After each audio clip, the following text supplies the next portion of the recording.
Halo, Assalamualaikum. Banyak pertanyaan yang masuk mengenai bank di mana kami harus lapor portofolio saham di bursa kami, di mana kami harus melaporkan transaksi penjualan saham kami. Dan kalau dividen katanya tidak kena pajak, itu bagaimana lapornya? Oke, pertanyaan-pertanyaan tersebut akan kami bahas di video ini. Baik pemirsa, cukup banyak yang menanyakan mengenai bagaimana melaporkan SPT tahunan khususnya untuk investor saham di Bursa Efek Indonesia. Langsung to the point ya, langsung to the point. Jadi simak penjelasan ini baik-baik. Kata kuncinya hanya 4 ini. 1. Saldo portofolio Anda itu dilaporkan di harta. Ya. Sekali lagi, saldo portofolio Anda dilaporkan di harta. Nilainya adalah nilai per akhir tahun. Sama seperti Anda punya rekening tabungan bank. Ditaruh di harta, saldonya per akhir tahun.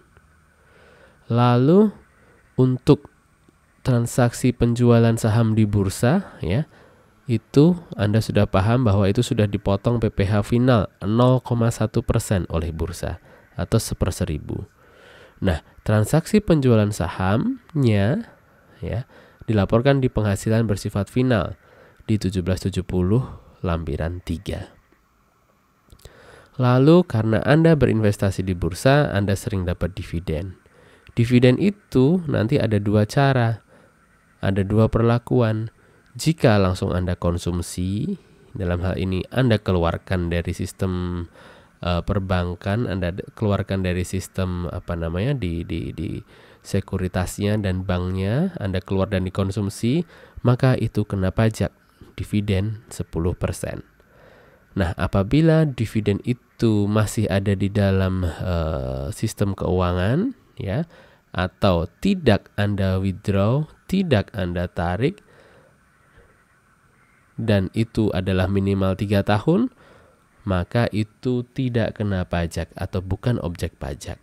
Ditaruh di 1770 Romawi 3 huruf B angka 6. Sudah, kata kuncinya ini saja. Hal-hal kuncinya adalah 4 ini. Ya, hal-hal kuncinya adalah 4 ini.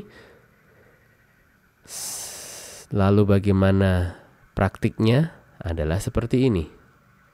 Kita lihat urut dari atas, saldo portofolio.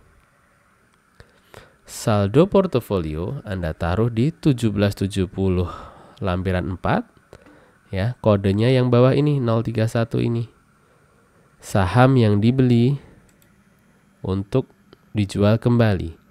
Nama hartanya contoh silahkan dituliskan, contohnya adalah saham Bank BRI, BBRI.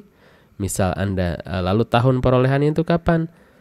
Tahun perolehan adalah tahun mulai Anda tradingnya atau investnya ya, invest atau tradingnya. Misal Anda baru buka rekening 2022 dan Anda beli saham BRI 2022, maka tahun perolehannya adalah 2022 di sini.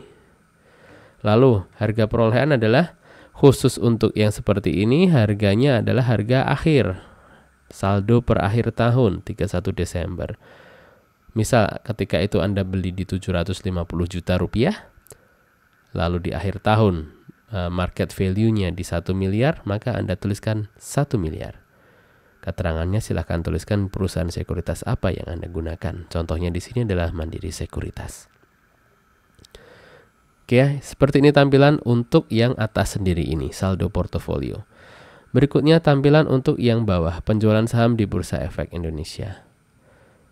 Ini adalah nilainya adalah nilai penjualan, ya. Tidak peduli Anda loss berapa, tidak peduli Anda profit berapa, profitable atau profit tipis, ya. Taruh di sini, ya. Nilai omsetnya atau nilai penjualan sahamnya taruh di sini. 1773. Lalu nomor bagian A nomor 3, 6 miliar dan ini adalah 6 juta yang sudah dipotong. Berikutnya dividen. Nah, ini nomor 3 ya sekarang. Dividen yang dikonsumsi. dividen yang langsung Anda tarik, langsung Anda gunakan. Artinya jika dividennya seperti itu, maka dividen itu kena pajak 10%. Contoh, Anda dapat dividen yang langsung Anda konsumsi 200 juta rupiah, maka Anda harus bayar 20 juta rupiahnya. Setor sendiri, ya. Setor sendiri dividennya. Namun ketika Anda dapat dividen dan itu diinvestasikan atau tidak dikonsumsi, maka ditaruh di sini. Penghasilan lainnya yang dikecualikan dari objek PPh. Contohnya, Anda dapat dividen 300 juta, Anda tetap taruh saja itu di sekuritas, tidak ditarik-tarik, tidak diambil, maka masuknya di sini.